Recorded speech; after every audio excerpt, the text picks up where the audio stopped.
अस्सलाम वालेकुम, मैं कंवर मंसूर कनाडा से। क्या हाल है आप लोग? उम्मीद है आप लोग खैरियत से होंगे। अच्छा, आज हम सीधे अपने टॉपिक की तरफ चलते हैं। मैंने अपने पिछले व्लॉग में ज़िक्र भी किया था कि कनाडा में जब आप मूव होते हैं, तो यहाँ पे आके आप किस तरीके से अपने आप को स 1-2 साल के अंदर ही फाइनेंशियली आप जो है एस्टेब्लिश हो सकते हैं। आप वो देखें, होता क्या है कि जब आप इमिग्रेशन अप्लाई करते हैं, आपका कोई ना कोई प्रोफ़ेशन होता है। आप उस प्रोफ़ेशन के बेस पे इमिग्रेशन अप्लाई करते हैं, आप मार्केटिंग के साइड पे जॉब कर रहे हैं, आप अकाउंट्स के साइड पे जॉब कर रहे हैं, आप फाइनेंस की जॉब कर रहे हैं, आप टीचिंग के अंदर हैं, आप टेक्सटाइल सेक्टर में, किसी भी बेस पे आपकी इमिग्रेशन हुई, आपका ज़ाहिर-सी बात है 8-10 साल का एक्सपीरियंस था, आप यहाँ पे आ गए, आपने यहाँ पे लैंड किया, छोटे जो भी 1-2 महीने में आपने काम निपटाया, अपनी बेसमेंट ली, अब आपने कहा मैं जॉब की तलाश करता हूँ। यहाँ से वो सरप्राइज़ेज़ होते हैं जो आपको मिलते हैं और अगर आप तैयार नहीं होते तो आप बड़ा प्रॉब्लम का शिकार हो जाते हैं, परेशान हो जाते हैं आप। होता क्या है कि जब आप जॉब के लिए जाते हैं तो यहाँ पे आपका जो भी पाकिस्तान का एक्सपीरियंस है उसकी कोई वैल्यू नहीं है, उसको कोई नहीं पूछता।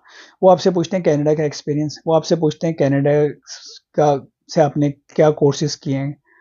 तो उसके बाद आपको जॉब के देखें हालात तो वैसे भी कनाडा में अच्छे नहीं हैं और नए आने वालों के लिए तो बिल्कुल अच्छे नहीं हैं। तो होता क्या है कि फिर आपको अपने आप को अपग्रेड करना पड़ता है, अपग्रेड करने के लिए आपको फर्दर स्टडी करनी पड़ती है। आपने स्टडी की अपनी फील्ड में, वापस आए, आपने जॉब तलाश की, 1655 $16 55 सेंट जो है मिनिमम वेजेस हैं। चलें आपको बहुत अच्छी जॉब मिल गई, आपको $20 की मिल गई। 40 घंटे आपने वीक का काम किया, $800 बने। महीने के आपके $3200 बने। $3200 में टैक्स कट कटा के आपके पास आए $2800 आ गए, राउंड फिगर में ले लेते हैं। $1500 की बेसमेंट है, $1000 ग्रोसरी के चले गए। कोई गाड़ी वाड़ी आपने रखी हुई है पुरानी, $300 आपके इंश्योरेंस के चले गए, आपके पैसे हो गए बराबर। अब फर्दर और भी बहुत सारे खर्चे होते हैं। तो अब क्या हो गया, सपोर्ट के तौर पे आपकी बीवी को जॉब करनी पड़ेगी। ये एक अलहदा पूरा टॉपिक है कि बीवी को जॉब करनी पड़ती है। ख़वातीन अमूमन पाकिस्तान में जॉब करती ही नहीं है, अगर करती भी हैं तो वो ज़्यादातर ऑफिस जॉब कर रही होती हैं और उनको फिजिकल वर्क उनसे नहीं करवाए जाते हैं। यहाँ पे ऐसा कुछ नहीं है। और जॉब के अंदर जो भी काम है आपने करना है। आपको सामान भी उठाना है, आपको जो भी फिजिकल काम है वो आपने करना है। बहरहाल वो ये एक अलहदा कहानी है। अब आपकी वाइफ ने भी जॉब कर ली है, दोनों मियाँ भी फुल टाइम जॉब कर रहे हैं, ठीक है, आपके एक्सपेंसेस तो मीट हो रहे हैं, फैमिली निगलेक्ट हो रही है, आप लोगों के पास एक दूसरे के लिए टाइम नहीं है।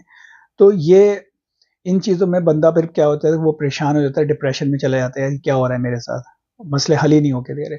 तो इसका हल जो है, जो मैं अपने पर्सनल एक्सपीरियंस की बेस पे बता रहा हूँ, इसका हल ये है कि आप जो है पाकिस्तान में पहले से अपने आप को प्रिपेयर करके आएँ, फ़ोकस करें कि आपको यहाँ पे आके अगर जो भी कोर्स करना है वो कोई कोई टेक्निकल कोर्स करें।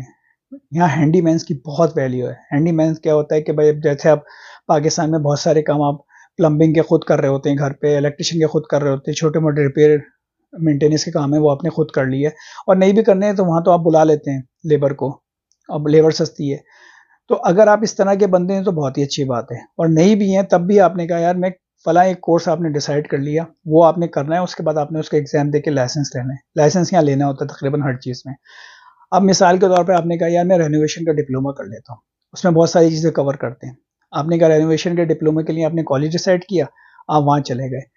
वहाँ पे आपने जाके बताया कि भाई मैं जो हूँ मुझे ये कोर्स करना है और मुझे उसकी फाइनेंशियल एड का मुझे पूछना है, मुझे किस तरीके से मिलेगी। फाइनेंशियल एड क्या होती है, एक होता है OSAP programme, Ontario student aid programme. वो आपको जो है गवर्नमेंट की तरफ से जब आप पढ़ाई के लिए जाते हैं तो आपको लोन मिलता है, सॉरी आपको एड मिलती है। तो वो एड क्या होती है, वो इसलिए और क्या इसमें कोई उम्र की कैद नहीं है कि जी आप 30 साल या 35 साल की उम्र में जा रहे हैं, 40 साल की उम्र में जा रहे हैं तो आपको वो एड नहीं मिलेगी। आप स्टूडेंट हैं तो स्टूडेंट हैं आप। अब आपको फॉर एग्ज़ाम्पल आपकी जो डिप्लोमा की जो फ़ीस है वो है $12,000। अब आप यही फ़ीस जो इंटरनेशनल स्टूडेंट की होगी वो होगी 22,000 $25,000। आपको $12,000 पे करनी है, 2 सेमेस्टर हैं आपके। अब होता क्या है कि जी आपको आप उसने कहा कि मुझे ओसेप के लिए अप्लाई करने के लिए मुझसे चीज़ें माँगेगा। अब वो चीज़ें क्या हैं कि जी आपका इनकम प्रूफ बताएँ। मैं इनकम प्रूफ तो है ही नहीं मेरा तो पहला साल है, मैं कोई जॉब ही नहीं कर रहा। अच्छा, तो वो कहता है कि फिर आप टैक्स रिटर्न ले आएँ बैक होम पे लास्ट 3 ईयर्स के, वो आपको लेके आने चाहिए। वो लेके आएँ आप, नेट इनकम होगी वो कन्वर्जन में कुछ भी नहीं होगी। तो इसमें होता क्या है कि आपको मैक्सिमम आपको एड मिलती है।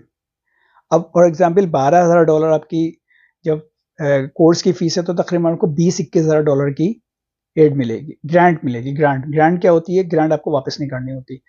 अच्छा, ये 8-9 हज़ार डॉलर क्यों आपको एक्स्ट्रा दे रहे हैं? वो इस बात के दे रहे हैं कि भाई जब आप पढ़ रहे होंगे तो आप उस हिसाब से जॉब नहीं कर सकेंगे, तो आप अपनी फैमिली को सपोर्ट करने के लिए हम आपको कुछ फर्दर पैसे दे रहे हैं।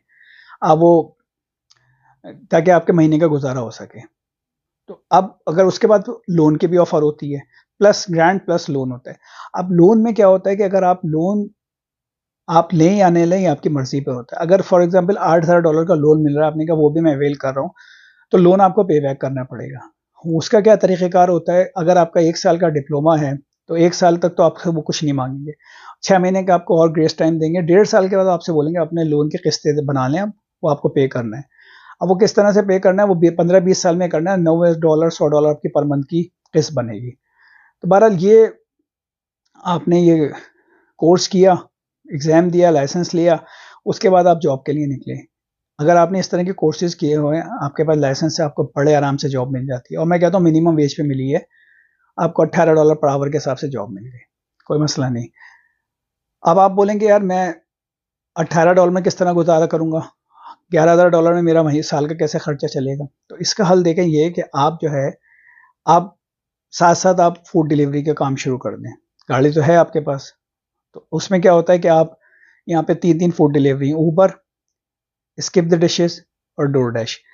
आप तीनों में अपने आप को रजिस्टर करवा लें, और अगर किसी बिज़ी सिटी में हैं तो बहुत काम है। आपने क्या करना है, आप बाहर निकलना है, आपने तीनों एप्लीकेशन ऑन कर लेनी है। तीनों एप्लीकेशन ऑन करने के बाद किसी एक की जॉब लगी, 2 को पॉज़ कर देना है। इस तरह से आपको काम मिलने की जो प्रोबेबिलिटी है वो बढ़ जाती है।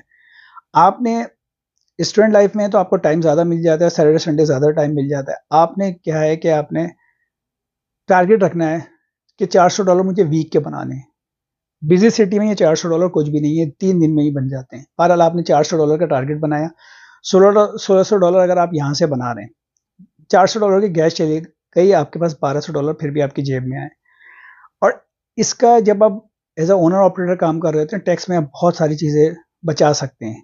आपने बोला भाई मैं ये मेरी इनकम है एज़ अ ओनर ऑपरेटर, मेरे गाड़ी पेट्रोल का इतना खर्चा है, मेरी गाड़ी की मेंटेनेंस का इतना खर्चा है, मेरे घर के बिल जाते हैं, मेरे जो है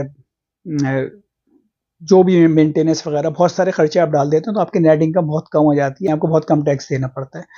और टैक्स का मैं इस वजह से आपको बताना चाह रहा हूँ कि देखें टैक्स का क्या होता है कि अगर आपकी इनकम ज़्यादा हो जाती है, तो आपके जो इंसेंटिव होते हैं वो कम हो जाते हैं, बच्चों के पैसे कम हो जाते हैं, और आपका टैक्स ज़्यादा कटता है।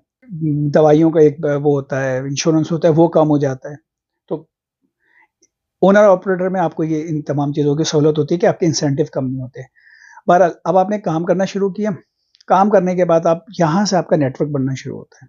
अब फॉर एग्ज़ाम्पल आप मेरे घर पे आए काम करने के लिए, मेरे घर पे कुछ भी ब्लॉकेज हो गई थी, कोई भी मसला था, मैंने कंपनी को बुलाया, कंपनी ने बताया कि भाई $700-800 लगेंगे, ठीक है, हम अपना बंदा भेज रहे हैं। आप आए मेरे पास काम करने के लिए। अब यहाँ से वो नेटवर्क आप इस तरह बनाते हैं कि जब आप वन टू वन बंदे से बात करते हैं, तो आप बहुत अच्छी तरीके से बात कर रहे हैं, फ्रेंडली एनवायरनमेंट में, लैंग्वेज बैरियर भी अगर नहीं है तो बहुत ही अच्छी बात है। आपने काम-वाम किए, मैंने कहा यार ये बंदा अच्छा है। मैंने बोला यार मेरे 1-2 काम और भी वो आप कर दोगे? आपने कहा ठीक है, आप मुझे फ़ोन नंबर लिया, मैंने कॉल किया आपको।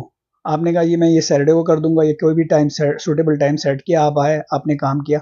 फ्रंट एंड पे आपको ही काम करना है, चाहे कंपनी की तरफ से करें, चाहे अपनी प्राइवेट कॉल पे करें। वो आपने काम किया, जो कंपनी $800 दे रही थी, आपने बोला मुझे $300 दे देना।